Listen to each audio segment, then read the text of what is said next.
ಮಾನ್ಯ ನಮ್ಮ ಚಿಕ್ಕನಾಯಕನಹಳ್ಳಿ ಕ್ಷೇತ್ರದ ಶಾಸಕರಾದಂತಹ ಸುರೇಶ್ ಬಾಬು ಅವರ ಜನಪ್ರಿಯ ಕಾರ್ಯಕ್ರಮ ಮನೆ ಬಾಗಿಲಿಗೆ ಮನೆ ಮಗ ಕಾರ್ಯಕ್ರಮ. ಆ ಕಾರ್ಯಕ್ರಮದಲ್ಲಿ ಈಗ 14ನೇ ವಾರ್ಡ್ ಸದಸ್ಯರು 14ನೇ ವಾರ್ಡಿಂದು ಸ್ಪಂದನಾ ಸಭೆಗೆ ಕರೆದಿದ್ರು.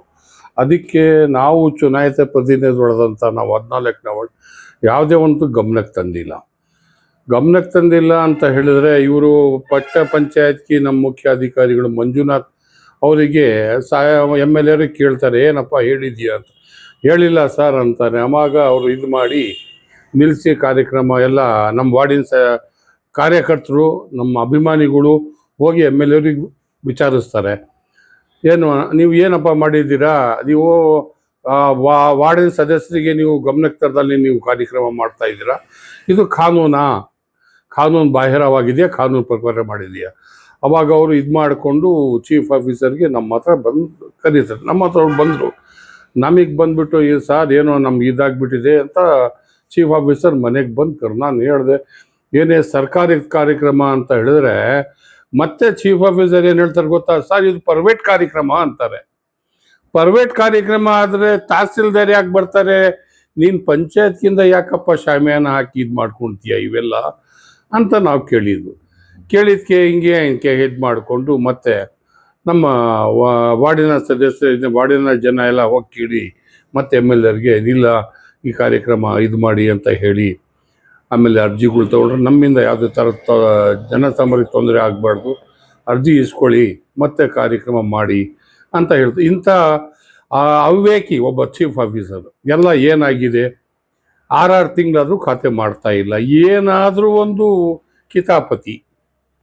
ಮೊನ್ನೆ ಬುಧವಾರ ನಡೆದಿರೋದು ವಿಚಾರ ಘಟನೆ ಅಂದರೆ 6 ತಿಂಗಳಾಗಿದೆ ಖಾತೆ ಮಾಡೋದಕ್ಕೆ ಕೇಳಿದ್ಕೆ ಅವನಿಗೆ ಬೀರಿ ಬಯೋದು, ಸಿಂಗಲ್ ವರ್ಡ್ನಲ್ಲಿ ಮಾತಾಡೋದು. ಜನಪ್ರತಿಗಳು ಜನ ಏನಾಗಿದೆ, ಉಳಿಯಾರೇನ ಜನ ಒಳ್ಳೆಯ ಜನ, ಏನು 6 ತಿಂಗಳಾದರೂ ಕೇಳಿದ್ರು, ಏನೋ ಬಾರೋ ಹೋಗೋ ಸಿಂಗಲ್ ವರ್ಡ್ನಲ್ಲಿ ಮಾತಾಡಿಕೊಂಡು ಅವ್ರಿಗೆ ಫಸ್ಟ್ ಹೊಡೆದಿದ್ದಾರೆ. ಆಮೇಲೆ ಅದು ಹೊಡೆದಾದ್ಮೇಲೆ ಅವರು ಖಾತೆ ಮಾಡಿಕೊಟ್ಟಿದ್ದಾರೆ. ಈ ಜನ ಏನು ಮಾತಾಡ್ತಾರೆ, ಹುಳಿಯಾರಿನ ಜನ ಚೀಫ್ ಆಫೀಸರ್ಗೆ ಹೊಡೆದ್ರೆ ಖಾತೆ ಮಾಡಿಕೊಡ್ತಾರೆ ಅಂತ ಮಾತಾಡ್ತಾರೆ. ಈ ಥರ ಪರಿಸ್ಥಿತಿ ಇದೆ. ಹುಳಿಯಾರಿನ ಮರ್ಯಾದೆ ಯಾಕೆ ಕಳೀತಾರೆ?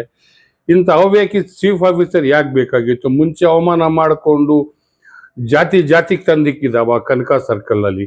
ಈಗ ಮೊನ್ನೆ ಬಸವ ಜಯಂತಿನಲ್ಲೂ ಸಹ ಬೇರೆಯವರಿಗೆ ಇಂಥ ಅಧಿಕಾರಿಗಳು ಯಾರು ಮಾಡಿದ್ರು ಪುಣ್ಯಾತ್ಮರಿಗೆ? ಶಾಸಕರು ವಿರೋಧ ಮಾಡಿದರು ಬೇಡ ಆಯ್ತಾ ಅಂತ, ಮತ್ತೆ ಅದು ಯಾವ ಪುಣ್ಯಾತ್ಮರು ಈತ ಕರ್ಕೊಂಡ್ಬಂದು ಮಾಡಿದ್ರು ಗೊತ್ತಿಲ್ಲ.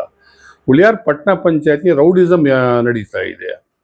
ಪಂಚಾಯತ್ಗೆ ಅಧ್ಯಕ್ಷರು ಯಜಮಾನರಾದ ರಾಘವೇಂದ್ರ ಅವರು ಒಬ್ಬ ಕರ್ನಾಟಕ ಸರ್ಕಾರದ ನಾಮಿನಿ ಸದಸ್ಯರಾದಂಥ ನೂರ್ ಅವ್ರೇನು 16ನೇ ವಾರ್ಡ್ನಲ್ಲಿ ಬೋಕಸ್ ಬಿಲ್ ಆಗಿದೆ ಅಂತ ಕ್ವಶನ್ ಮಾಡಿದ್ಕೆ ಅವ್ರ ಬಾಯಾಗ ಏನು ಬರ್ತದೆ, ನೀನು ನಮ್ಮ ವಾರ್ಡಿನ ಭಾಗ ಬಂದರೆ ಕೈ ಕಾಲು ಮುರಿದು ಕೈ ಕೊಡ್ತೀನಿ ಅಂತ ಹೇಳ್ತಾರೆ ಅಂತ ದೌರ್ಜನ್ಯ.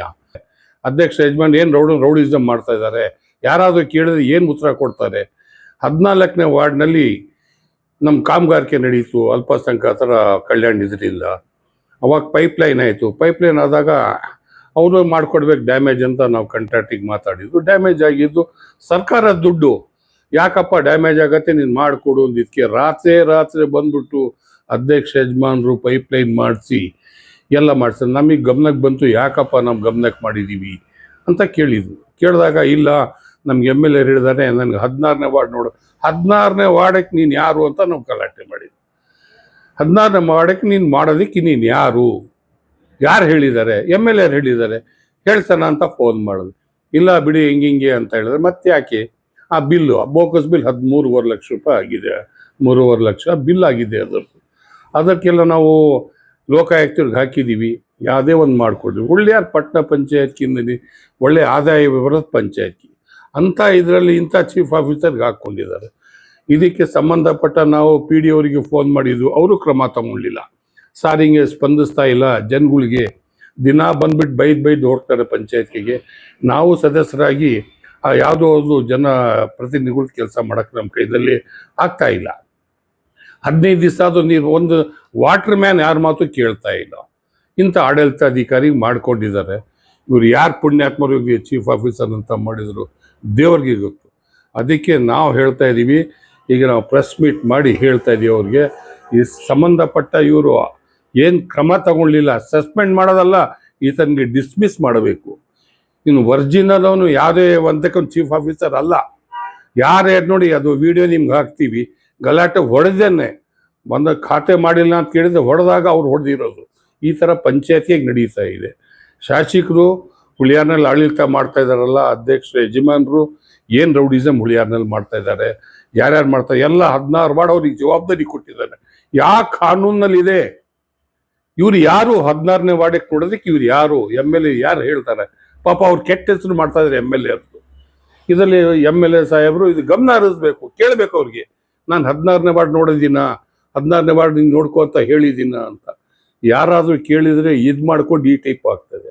ಯಾರಾದರೂ ಕೇಳಿದ್ರೆ ಕೈಕಾಲು ಮುರಿದು ಕೈ ಕೊಡ್ತೀನಿ. ಇದು ರೌಡಿಸಮ್ಮ. ಈ ಟೈಪು ನಡೀತಾ ಇದೆ ಹುಳಿಯಾರ್ ಪಂಚಾಯತ್ನಲ್ಲಿ. ಪಾಪ ಜನ ಮೆಚ್ಚಿದ ಕಾರ್ಯಕ್ರಮ MLA ಮಾಡ್ತಾ ಇದ್ದಾರೆ. ಆದರೆ ಅದಕ್ಕೆ ಆಡಳಿತಾಧಿಕಾರಿಗಳು ಸರಿಯಾಗಿ ಸ್ಪಂದನೆ, ಯಾರೇ ಒಂದು ಸದಸ್ಯರಿಗೂ ಗಮನಕ್ಕೇನು ತರೋದಿಲ್ಲ. ಏನು ಮಾಡ್ಕೊಳ್ತಾರೆ, ಏನು ಮಾಡ್ಕೊಳ್ತೀವಿ, ಏಕ ಸಿಂಗಲ್ ವಾರ್ಡ್, ಎಷ್ಟು ದಿವಸ ಗಲಾಟೆ, ದಿವಸ ಪಂಚಾಯತ್ಗೆ ಗಲಾಟೆ. ಅಭಿವೃದ್ಧಿ ಆಗಬೇಕು. ಇಂಥ ಆಧಾರಕ್ಕೆ ನಮಗೆ ಬೇಕಿಲ್ಲ. ಪಬ್ಲಿಕ್ಸ್ಗೆ ಬೇಕು ಅಂತ ಹೇಳಿದ್ರೆ ವಿಡಿಯೋ ಸಮೇತ DC ಸಾಹೇಬ್ರಿಗೆ ಹಾಕ್ತೀವಿ, PD ಸಾಹೇಬ್ರಿಗೆ ಹೇಳಿ ಸಾಕಾಗಿದೆ. ಈ ಕ್ಯಾಸೆಟ್ಟು ನಾವು ಸಾಹೇಬರಿಗೆ DC ಸಾಹೇಬ್ರಿಗೆ ಹೋಗಿ ಸೋಮವಾರ ಮೀಟ್ ಮಾಡಿ, ಈ ಥರ ಇದೆ, ಈ ಥರ ಹುಳಿಯಾರು ಉಳಿಸಿ, ಹುಳಿಯಾರ್ ಜನತೆಗೆ ನ್ಯಾಯ ಕೊಡಿಸಿ, ಇಂಥ ಚೀಫ್ ಆಫೀಸರಿಗೆ ಬೇಡ, ರೌಡಿಸಮ್ ಅಧಿಕಾರ ನಡೀತಾ ಇದೆ. ಅಧ್ಯಕ್ಷ ಯಜಮಾನರು ರೌಡಿಸಮ್ ಮಾಡ್ತಾರೆ, ಎಲ್ಲ ಯಾರ ಪಬ್ಲಿಕ್ ಬಿಡೋ ಅವ್ರ ಮೇಲೆ ಗಲಾಟೆ. ಇದು ಶಾಸಕರು ಇದು ಗಮನ ನೋಡ್ಬೇಕು, ಏನು ನಡೀತಾ ಐತೆ ಹುಳಿಯಾರಿನ. ಮುಂದೆ ಎಲೆಕ್ಷನ್ಗಳು ಬರ್ತವೆ, ಏನೇನು ಪರಿಣಾಮ ಬೀಳ್ತದೆ, ಏನು ಮಾಡ್ತಾ ಇದ್ದಾರೆ ಇವರು. ಒಬ್ಬ ಸರ್ಕಾರದ ನಾಮಿನಿ ಸದಸ್ಯರಿಗೆ ಕೈಕಾಲು ಮುರಿತೀನಿ ಅಂತ ಹೇಳಿದಾರೆ ಅಧ್ಯಕ್ಷ ಯಜಮಾನರು. ಇದು ರೌಡಿಸಮಾ? ಅವ್ರಿಗೆ ಏನು ಅಧಿಕಾರ ಇದೆ? ಅವರಾಗಿರೋ ಅಧ್ಯಕ್ಷರು ಮಹಿಳೆ ಅಧ್ಯಕ್ಷ ಆದಿಂದ. ನಮಸ್ತೆ, ನಾನು ರಾಜು ಬಡಗಿ, ವೃತ್ತಿಪರ ಛಾಯಾಗ್ರಾಹಕ ಹಾಗೂ ಪಟ್ಟಣ ಪಂಚಾಯತಿ ಸದಸ್ಯ ಅಂತ ಹೇಳ್ಕೊಳಕ್ಕಷ್ಟೇ ಇರೋದು. ಯಾಕೆಂದರೆ ಸಾಮಾನ್ಯ ಜನ ಹೋಗಿ ಪ್ರಶ್ನೆ ಮಾಡಿದ್ರೆ ಚೀಫ್ ಆಫೀಸರ್ ಹೊಡೆದಾಕ್ತಾರೆ. ನಮ್ಮನ್ನು ಹೊಡೆಯೋರಂಗೆ ಆಡ್ತಾನೆ, ಆದರೆ ಇನ್ನೂ ಹೊಡೆದಿಲ್ಲ. ನಮ್ಮನ್ನು ಹೊಡೆಯೋ ಪರಿಸ್ಥಿತಿಗೆ ಬರ್ತಾನೆ. ಏನೋ ಮ್ಯಾನ್ ಹ್ಯಾಂಡ್ಲ್ ಮಾಡಬಾರ್ದು, ಲಾ ಆ್ಯಂಡ್ ಆರ್ಡರ್ ಇದೆ ಅಂತೇಳಿ ನಮ್ಮನ್ನು ಹೊಡಿತಾ ಇಲ್ಲ. ಆ ಪರಿಸ್ಥಿತಿಗೆ ನಾವು ಮೆಂಬರಾಗಿ ವಾರ್ಡಿಗೆ ಕೆಲಸ ಆಗಿಲ್ಲ ಅಂತೇಳಿ ವಾರ್ಡ್ಗೆ ಹೋದರೆ ಜನ ಬೈತಾರೆ. ಆಫೀಸ್ಗೆ ಹೋಗಿ ಏನಾರು ಕೇಳೋಣ ಅಂತಂದರೆ ಚೀಫ್ ಆಫೀಸರ್ ಎಲ್ಲಿ ಹೊಡಿತಾನೋ ಅನ್ನೋ ಭಯ ನಮಗಾಗಿದೆ. ಅಂಥ ಪರಿಸ್ಥಿತಿ ನಮ್ಮ ಕ್ಷೇತ್ರ ಮತ್ತು ನಮ್ಮ ಹುಳಿಯಾರು ಆಗ್ಬಿಟ್ಟಿದೆ.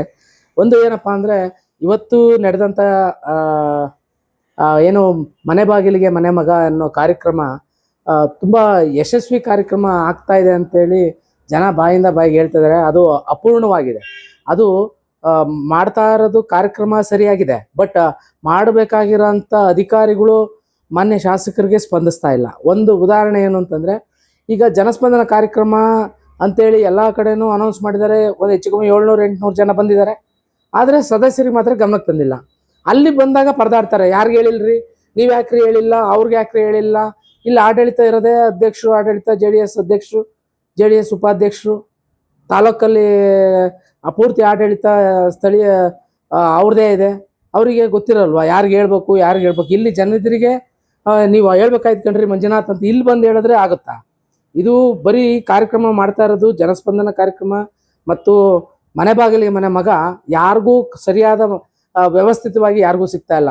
ಅರ್ಜಿಗಳು ಬಂದಾಗಿಂದ ತಗೊಂಡೋಗ್ತಾ ಇದ್ದಾರೆ. ಯಾವ ಕೆಲಸ ಆಗಿದಾವೆ ಬರೋದು, ಅವ್ರಿಗೆಲ್ಲರೂ ಹೋಗಿದ್ದು ಬೇಜಾರಾಗಿದ್ದು ಇಲ್ಲಿ ಉಳಿಯಾರಿ ಬರ್ತಾರೆ, ಒಂದು ಟೆಂಟ್ ಹಾಕೊಂಡು ಕುತ್ಕೊಂಡು ಅವ್ರಿಗೆ ಬೇಕಾದ ಅರ್ಜಿಗಳು ತಗೊಂಡೋಗಿ ಇಟ್ಕೊಂಡು ಒಂದು ಕೆಲಸ ಆಗಿಲ್ಲ. 1 ರೂಪಾಯಿ, 1 ಸಿಂಗಲ್ ರುಪಿ ಉಳಿಯಾರ್ ಪಟ್ಟಣ ಪಂಚಾಯತಿಗೆ ದುಡ್ಡು ಕೊಟ್ಟಿಲ್ಲ MLA ಅವರು. ನಮ್ಮದೇ ವಾರ್ಡಲ್ಲಿ 4 ಸಾರಿ ವಿಡಿಯೋ ಮಾಡಾಕಿದೀವಿ.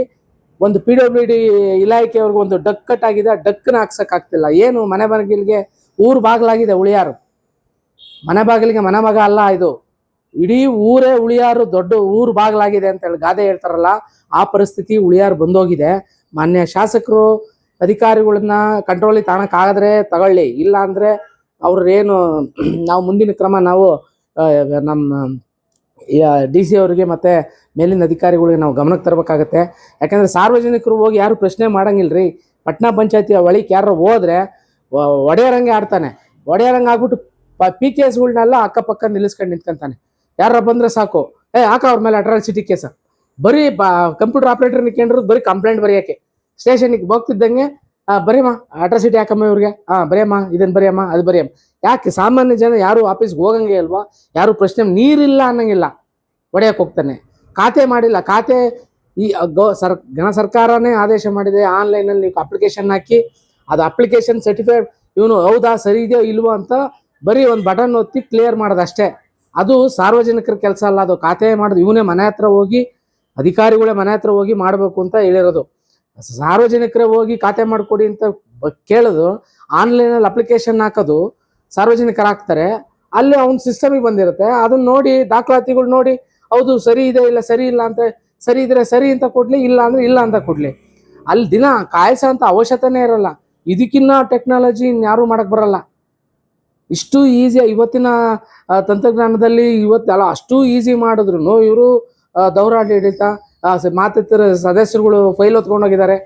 ಯಾರು ಟಪಲ್ ಆಗಿರೋ ಫೈಲ್ಗಳನ್ನ ಯಾರು ಎತ್ಕೊಂಡು ಹೋಗ್ತಾರೆ? ಆನ್ಲೈನಲ್ಲಿ ಹಾಕಿರೋ ತಾಂಬರ್ತಾರೆ, ಕೇಸ್ ವರ್ಕರ್ ಇಟ್ಕೊಂಡಿರ್ತಾರೆ, ಅಲ್ಲಿ ಒಬ್ರು ಕೂಡ ಕೆಲಸ ಮಾಡಲ್ಲ ನೀಟಾಗಿ.